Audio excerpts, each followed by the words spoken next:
कल जो हुआ, इस देश के कोटि कोटि देशवासी आने वाली सदियों तक माफ नहीं करेंगे। आदरणीय सभापति जी, 131 साल पहले, 131 ईयर पहले स्वामी विवेकानंद जी ने शिकागो में कहा था, मुझे गर्व है कि मैं उस धर्म से आता हूं जिसने पूरी दुनिया को सहिष्णुता और वैश्विक स्वीकृति सिखाई है।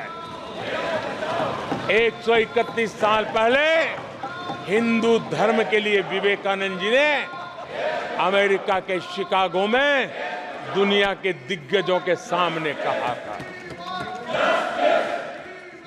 आदरणीय सभापति जी, हिंदू सहनशील है, हिंदू अपनत्व को लेकर के जीने वाला समूह है। इसी कारण भारत का लोकतंत्र, भारत की इतनी विविधताएं, उसका वैविध्य की विराटता आज उसी के कारण पनपी है और पनप रही है। आदरणीय सभापति जी, गंभीर बात है कि आज हिंदुओं पर झूठा आरोप लगाने की साजिश हो रही है, गंभीर षड्यंत्र हो रहा है।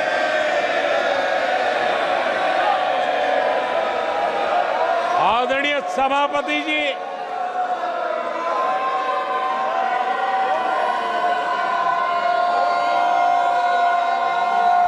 आदरणीय सभापति जी,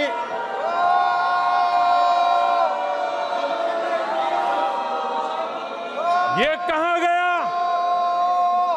हिंदू हिंसक होते हैं। ये है आपके संस्कार, ये है आपका चरित्र, ये है आपकी सोच, ये है आपकी नफरत इस देश के हिंदुओं के साथ। ये करने में आदरणीय सभापति जी, ये देश शताब्दियों तक इसे भूलने वाला नहीं है।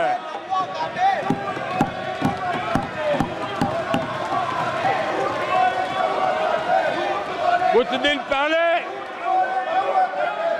हिंदुओं में जो शक्ति की कल्पना है, उसके विनाश की घोषणा की गई थी।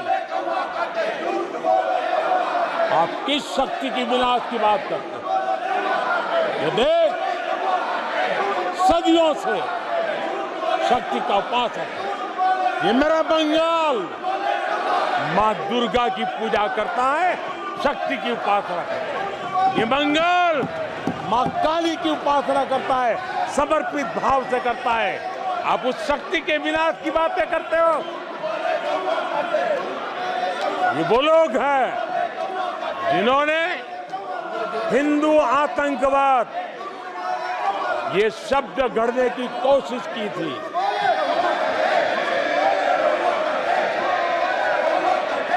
इनके साथी हिंदू धर्म को, उसकी तुलना डेंगू, मलेरिया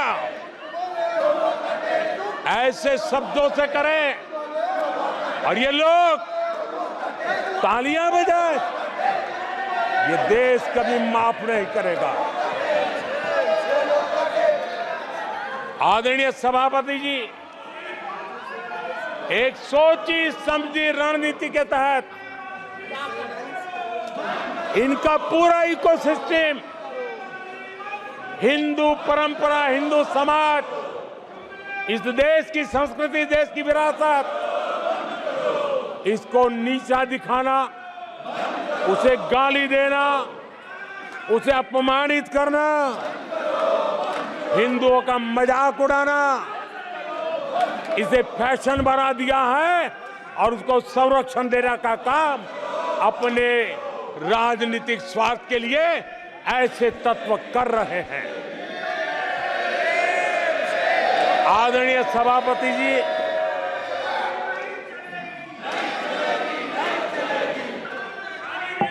माननीय सदस्य प्लीज। आदरणीय सभापति जी, हम बचपन से सीखते हुए आए हैं, गांव का हो, शहर का हो, गरीब हो, अमीर हो, इस देश का हर बच्चा ये जानता है ईश्वर का हर रूप,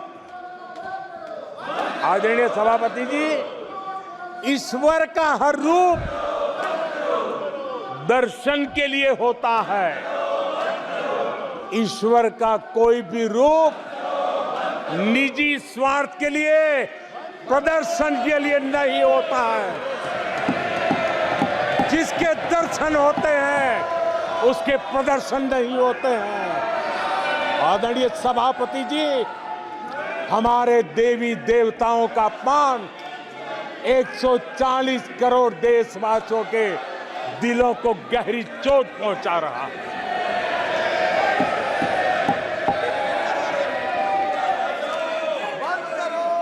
निजी राजनीतिक स्वार्थ के लिए ईश्वर के रूपों का इस प्रकार से खेल, आदरणीय सभापति जी, ये देश कैसे माफ कर सकता है? आदरणीय सभापति जी, सदन के कल के दृश्यों को देख करके अब हिंदू समाज को भी सोचना होगा, क्या ये अपमानजनक बयान संयोग है या कोई प्रयोग की तैयारी है? ये हिंदू समाज को सोचना पड़ेगा। आदरणीय सभापति जी, हमारी सेनाएं देश का अभिमान है। सारे देश को उनके साहस और हमारी सेना की वीरता पर गर्व है। और आज सारा देश देख रहा है, हमारी सेनाएं, हमारा डिफेंस सेक्टर आजादी के बाद इतने सालों में जितना नहीं हुआ, इतने रिफॉर्म हो रहे हैं। हमारी सेना को आधुनिक बनाया जा रहा है। हर चुनौती को हमारी सेना मुंह तोड़ जवाब दे सके, इसलिए युद्ध के सामर्थ्य वाली सेना बनाने के लिए हम भरपूर प्रयास कर रहे हैं, रिफॉर्म कर रहे हैं, कदम उठा रहे हैं, देश की सुरक्षा का मकसद लेकर के। बीते कुछ सालों में बहुत सारी चीजें बदली है। सीडीएस का पद बनने के बाद इंटीग्रेशन और सशक्त हुआ है। आदरणीय सभापति जी, हमारी सशस्त्र सेनाओं के बीच उनके सहयोग से जो लंबे समय से युद्ध शास्त्र के निष्णातों का मत था कि भारत में थिएटर कमांड जरूरी है, आज मैं संतोष के साथ कह सकता हूं कि सीडीएस व्यवस्था बनने के बाद देश में सुरक्षा के लिए जरूरी थिएटर कमांड की दिशा में प्रगति हो रही है। आदरणीय सभापति जी, आत्मनिर्भर भारत, उसमें हमारी सेना को आत्मनिर्भर बनाना, उसकी भी बहुत बड़ी महत्वपूर्ण भूमिका निभाई जा रही है। हमारी देश की सेना युवा होनी चाहिए। सेना दुश्मनों के दांत खट्टे करने के लिए होती है। हमें हमारे युवाओं पर भरोसा होना चाहिए। सेना में युवाओं की ताकत बढ़ानी चाहिए और इसलिए हम लगातार युद्ध योग्य सेना बनाने के लिए रिफॉर्म कर रहे हैं। समय पर रिफॉर्म न करने के कारण हमारी सेना का बहुत नुकसान हुआ है, लेकिन ये सार्वजनिक बातें कहने योग्य नहीं होने के कारण मैं मेरे मुंह को ताला लगा करके बैठा हूं। आदरणीय सभापति जी, देश की सुरक्षा एक गंभीर मसला होता है। आदरणीय सभापति जी, ऐसे रिफॉर्म्स का उद्देश्य किसी भी परिस्थिति में, अब युद्ध के रूप बदल रहे हैं, संसाधन बदल रहे हैं, शस्त्र बदल रहे हैं, टेक्निक बदल रही है। ऐसे में हमें हमारी सेनाओं को उसी चुनौतियों के अनुरूप तैयार करना, ये बहुत बड़ी जिम्मेवारी होती है, जिसको निभाने के लिए गालियां खा करके भी, झूठे आरोप सह करके भी, मुंह पर ताला लगा करके हम काम कर रहे हैं। ऐसे समय देश की सेना को आधुनिक बनाना, सशक्त बनाने के ऐसे समय कांग्रेस क्या कर रही है? ये झूठ फैला रहे हैं। ये डिफेंस रिफॉर्म्स के प्रयासों को कमजोर करने का षड्यंत्र कर रहे हैं। आदरणीय सभापति जी, दरअसल कांग्रेस के लोग कभी भी भारतीय सेनाओं को ताकतवर होते नहीं देख सकते। आदरणीय सभापति जी, कौन नहीं जानता कि नेहरू जी के समय देश की सेनाएं कितनी कमजोर होती थी। हमारी सेनाओं में कांग्रेस ने जो लाखों करोड़ों के घोटाले किए, वही तरीका था जिस तरीके ने देश की सेना को कमजोर किया है। ये देश की सेनाओं को कमजोर किया। जल हो, थल हो, नभ हो, सेना की हर आवश्यकता में इन्होंने, देश आजाद हुआ तब से भ्रष्टाचार की परंपरा बनाई। जीप घोटाला हो, पनडुब्बी घोटाला हो, बोफोर्स घोटाला हो, इन सारे घोटालों ने देश की सेना की ताकत को बढ़ने से रोका है।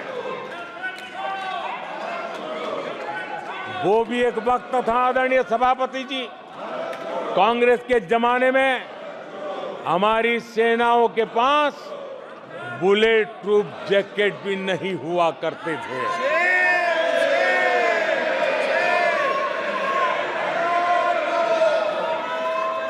सत्ता में रहते हुए देश की सेना को तो बर्बाद किया ही किया, उसको कमजोर किया ही किया, लेकिन ये कारनामे विपक्ष में जाने के बाद भी चलते रहे।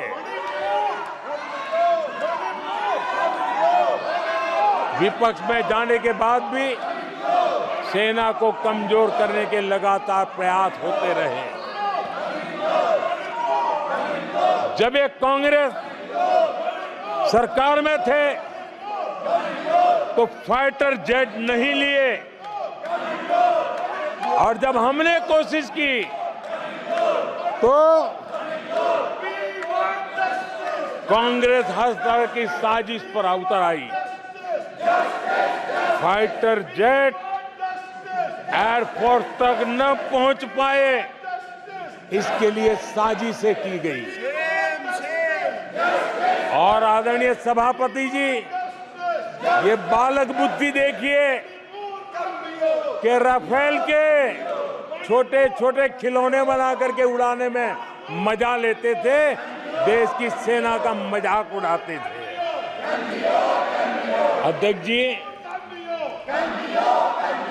कांग्रेस ऐसे हर कदम का, हर रिफॉर्म का विरोध करती है जो भारत की सेना को मजबूती दे, भारत की सेना को मजबूत बनाए।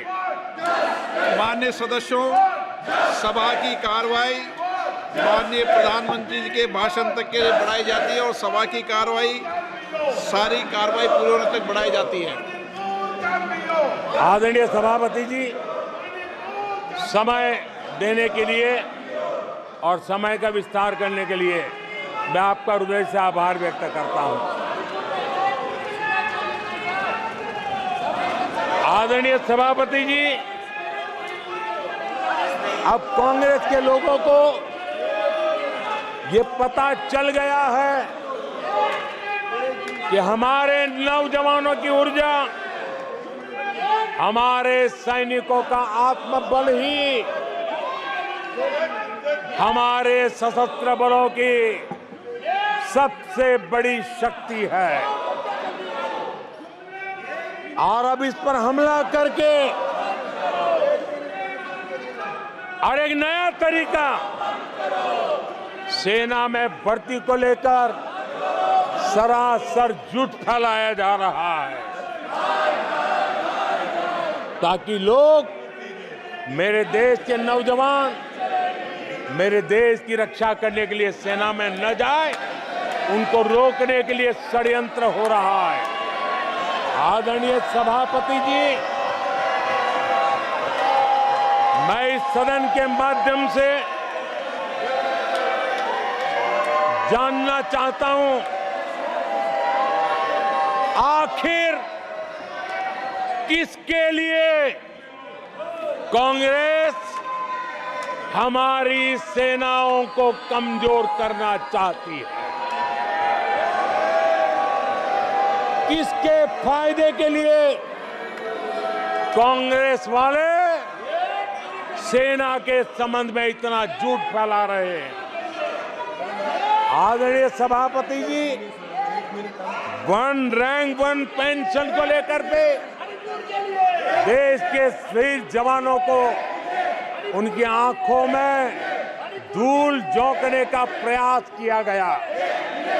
आदरणीय सभापति जी, हमारे देश में श्रीमती इंदिरा गांधी जी ने वन रैंक वन पेंशन की व्यवस्था को खत्म किया था।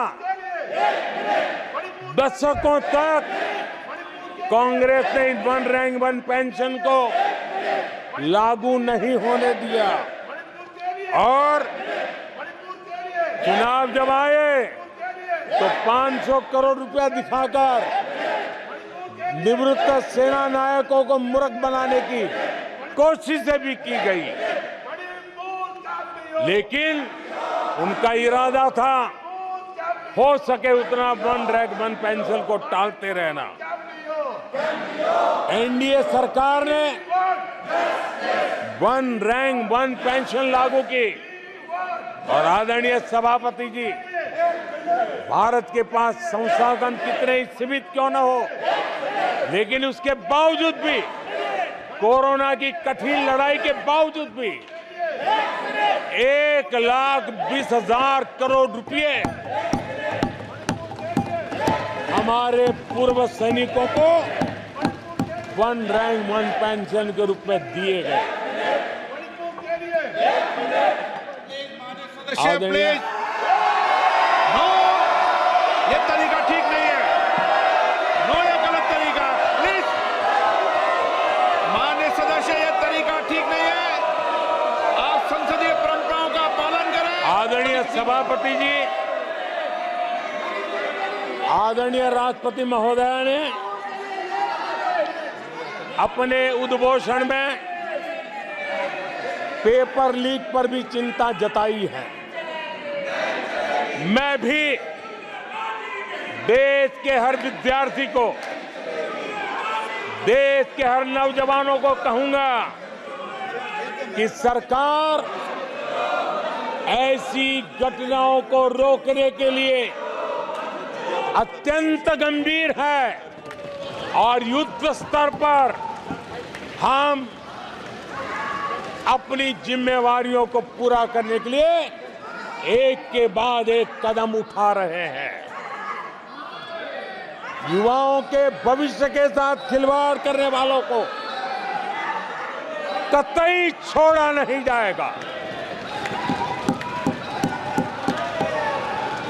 नीट के मामले में पूरे देश में लगातार गिरफ्तारियां की जा रही है। केंद्र सरकार पहले ही एक कड़ा कानून बना चुकी है। परीक्षा कराने वाले पूरे सिस्टम को पुख्ता करने के लिए जरूरी कदम उठाए जा रहे हैं। आदरणीय सभापति जी, एनडीए सरकार ने बीते 10 वर्षों में विकास को अपना सबसे बड़ा संकल्प बनाया है। आज हमारे सामने भारत को दुनिया की तीसरी सबसे बड़ी इकोनॉमी बनाने का संकल्प है। आज हमारे सामने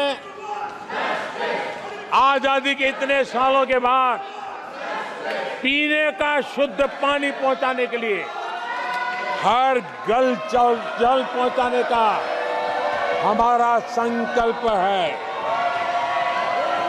आदरणीय सभापति जी, हर गरीब को आवास देना ये हमारा संकल्प है। आदरणीय सभापति जी, भारत की विश्व में जैसे जैसे ताकत उभर रही है, हमारी सेनाओं को भी आत्मनिर्भर बनाने का हमारा दृढ़ संकल्प है।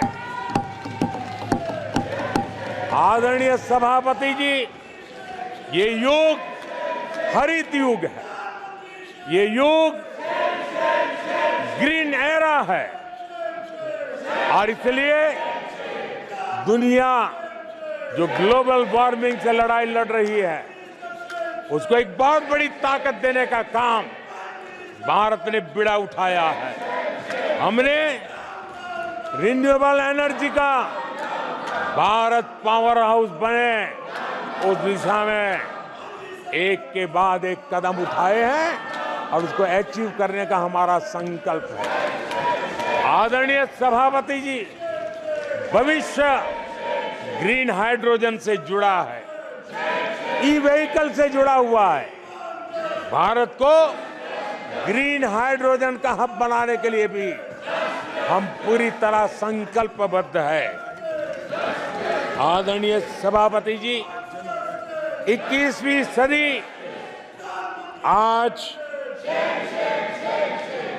भारत 21वीं सदी को भारत की सदी बनाने के लिए जिन संकल्पों को लेकर के हम चले हैं, उसमें इंफ्रास्ट्रक्चर की भी बहुत बड़ी भूमिका है। हमें आधुनिक इंफ्रास्ट्रक्चर बनाना है, हमें विश्व के सारे बेंचमार्क की बराबरी पे जाना है।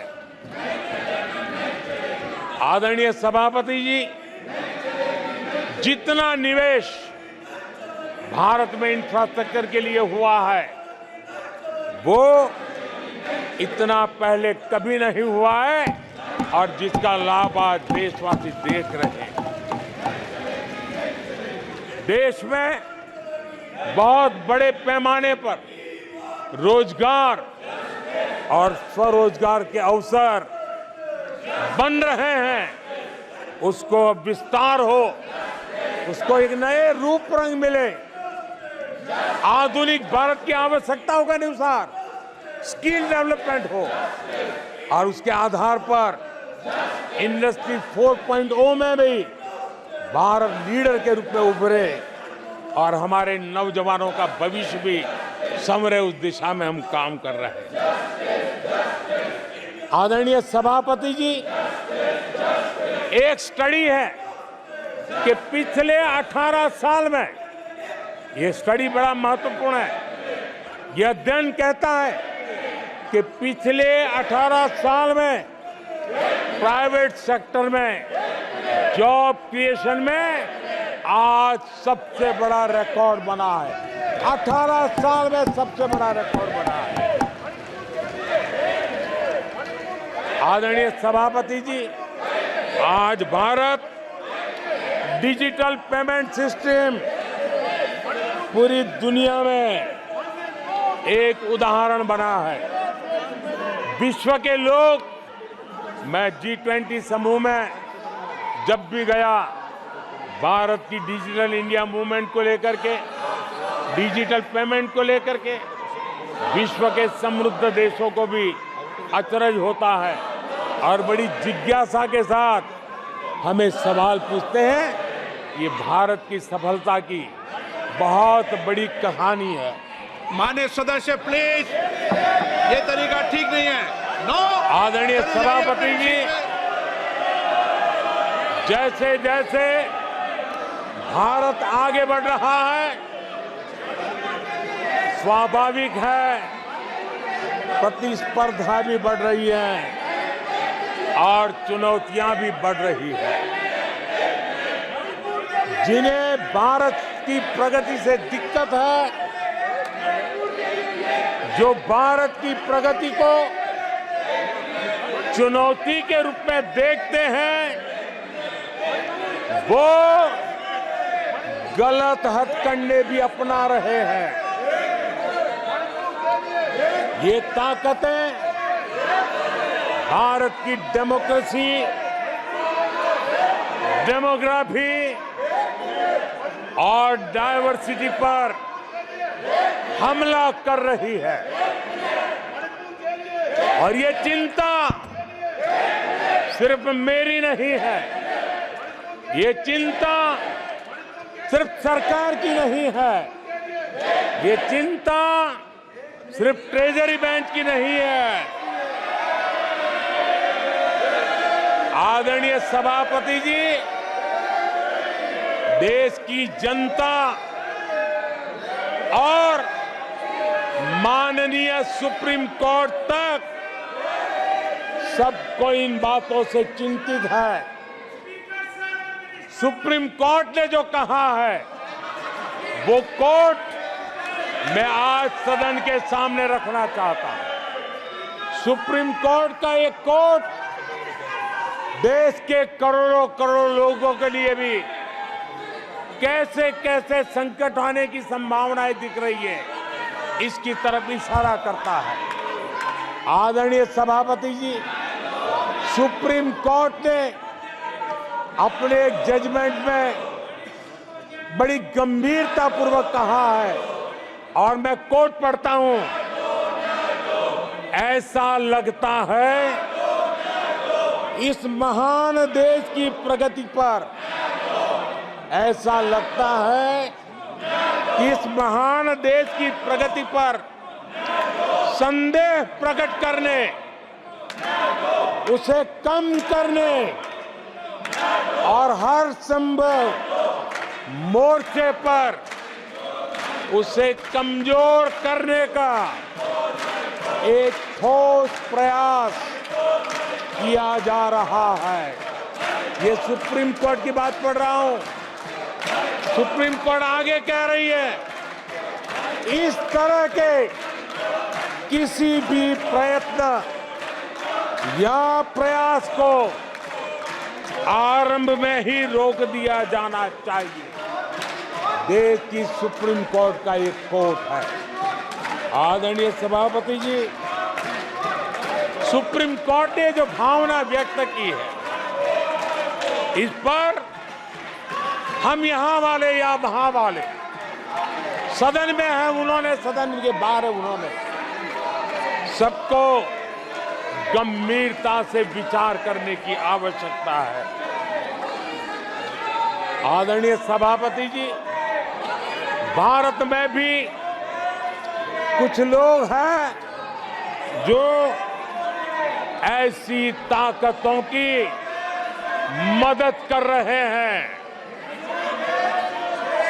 देशवासियों को ऐसी ताकतों से सतर्क रहने की जरूरत है।